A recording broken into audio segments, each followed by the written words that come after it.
आप देख रहे हैं यो मनी। कीर्तन शाह मासद बने हुए क्वेरीज को आंसर करने के लिए बात करते हैं कुछ और व्यूअर्स के साथ, और हमारे साथ अगले व्यूअर संजना कनेक्टेड है नई दिल्ली से। संजना नमस्कार, पूछे अपना सवाल। नमस्ते। तो मेरा सवाल ये है कि जो मेरा पोर्टफोलियो है, क्या मुझे इसमें कुछ चेंजेस करने चाहिए या एग्जिस्टिंग पोर्टफोलियो ओके है?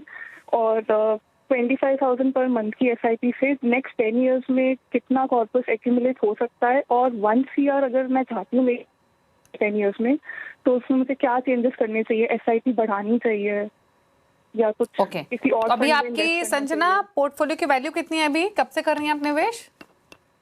1.5 साल हो गया है, तो current value is 5.8 lakh. Okay, तो 5.8 लाख करंट पोर्टफोलियो की वैल्यू है 25,000 की सिप। और जैसे इन्होंने कहा कि 10 इयर्स में 1 करोड़ का लक्ष्य है, तो उसे हासिल करने के लिए क्या करना होगा?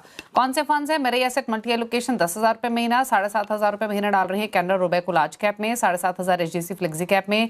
देन लमसम इन्वेस्टमेंट है इनकी 75,000 कोटक इमर्जिंग इक्विटी में, 50,000 Motilal Oswal Nifty India defence index में, 25,000 कैनरा रोबेको मल्टी एसेट में। बताइए कीर्तन। आई थिंक अगर दो पार्ट में इस क्वेश्चन को ले, सबसे पहले तो उनकी जो एग्जिस्टिंग इन्वेस्टमेंट्स है 5.8 लाख की, और अगर वो 25,000 की उनकी एसआईपी कंटिन्यू करे और हम अज्यूम करें कि 12% तक का रिटर्न बन सकता है, तो 10 साल में तकरीबन 75 लाख तक का पोर्टफोलियो इकट्ठा हो जाएगा। अब क्योंकि उनको 1 करोड़ का पोर्टफोलियो चाहिए और 5.8 का करंट इन्वेस्टमेंट है या पोर्टफोलियो वैल्यू है, उन्हें अपनी एसआईपी 25,000 से बढ़ाकर 37,000 तक लेकर जानी पड़ेगी। तो अगर वो आज की जो 5.8 है प्लस 37,000 की एसआईपी करे, तो 12% पे तकरीबन 1 करोड़ का पोर्टफोलियो आज से 10 साल में बन सकता है। अभी इमीडिएटली अगर आप 25 को 37 ना कर पाए, तो धीरे धीरे करके स्टेप अप कीजिए, पर उतना आपको बढ़ाना पड़ेगा अगर 1 करोड़ का लक्ष्य है तो। दूसरी सलाह इनसे ये होगी कि आप अपने एसआईपी वाले जो फंड्स है उसी में लमसम पैसा निवेश कीजिए। लमसम के लिए नए फंड्स ऐड मत कीजिए, उससे ज्यादा फंड्स हो जाते पोर्टफोलियो में जिसकी एक्चुअली जरूरत नहीं है। उनके पोर्टफोलियो को लेकर 2 सजेशंस है। कैनरा का जो उनका लार्ज कैप या ब्लू चिप का जो फंड है, उसे अगर वो इन्वेस्को के कॉन्ट्रा से रिप्लेस करे तो बेहतर होगा। और मोतीलाल ओसवाल के जो डिफेंस फंड में इन्होंने पैसा रोक रखा है, उसे अगर मूव करके निपॉन के स्मॉल कैप में डाल दे, तो मुझे ऐसा लग रहा है मार्केट कैप और स्टाइल लेवल पे अच्छा डाइवर्सिफिकेशन हो जाएगा। और प्रोबेबली जो सेक्टोरियल या थीमेटिक इन्वेस्टमेंट में वो है, वहां से निकलकर उतने ही रिटर्न की एक्सपेक्टेशन के साथ पर रिस्क कम हो जाएगा।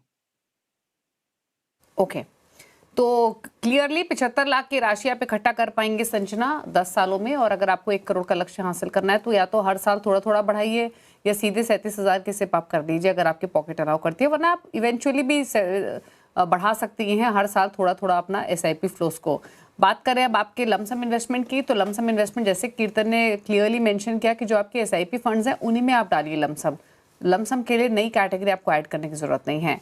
अब जो आपके एसआईपी है फंड्स है, उसमें से सलाह दी गई है कि आप कैनरा रोबेको लार्ज कैप से निकलिए। 2 फंड्स आपको बताए गए जिनसे निकलना है, Canara Robeco large cap, Motilal Oswal Nifty defence index fund, Invesco Contra, Nippon India small cap, ये आप कंसिडर कर सकती हैं अपने पोर्टफोलियो में।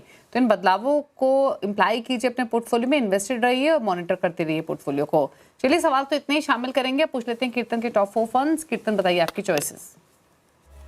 आई थिंक दीपाली जी, मैं हर बार शो पर आता हूँ तब ये रीआइट्रेट करता हूँ, वापस करना चाहूंगा, सॉरी फॉर द रेपिटेशन, कि मुझे ऐसा लग रहा है कि पोर्टफोलियो जब आप बनाए ना, तो आपके पास अगर 8-10 साल का इन्वेस्टमेंट होराइजन हो और अगर रिस्क एपेटाइट अच्छा हो कि आप वॉलेटिलिटी झेल पाए, तो मुझे ऐसा लग रहा है कोर पोर्टफोलियो में आपके पास large cap, mid cap, small cap तीनों होना चाहिए, और आपके पास वैल्यू, ग्रोथ, मोमेंटम तीनों स्टाइल की इन्वेस्टिंग होनी चाहिए, क्योंकि वो एक परफेक्ट पोर्टफोलियो होगा मेरे हिसाब से।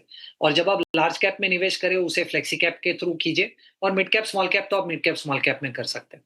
तो ये कोर थीम को अगर मुझे फंड्स में ट्रांसलेट करना है, तो मैं कहूंगा कि आपके पास अगर 100 रुपए, तो आप उसे इक्वली इन्वेस्को के कॉन्ट्रा फंड में डालिए, पीपीएफएस के फ्लेक्सी कैप फंड में डालिए, और कोटक के मिड कैप में और निपॉन के स्मॉल कैप में।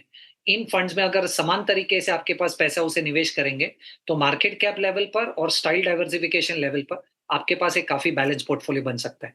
पर ये अग्रेसिव इन्वेस्टर्स के लिए 8 से 10 साल का मिनिमम इन्वेस्टमेंट हो रहा है। ओके, तो ये रहे कीर्तन के टॉप 4 फंड्स, आपकी स्क्रीन पर नोट कर लीजिए। थैंक यू कीर्तन आने के लिए शो में और सभी क्वेरीज को आंसर करने के लिए। इसी के साथ एक ब्रेक का वक्त हो गया है। ब्रेक के उस पार भी खबरें जारी हैं। यो मनी में इतना ही, नमस्कार।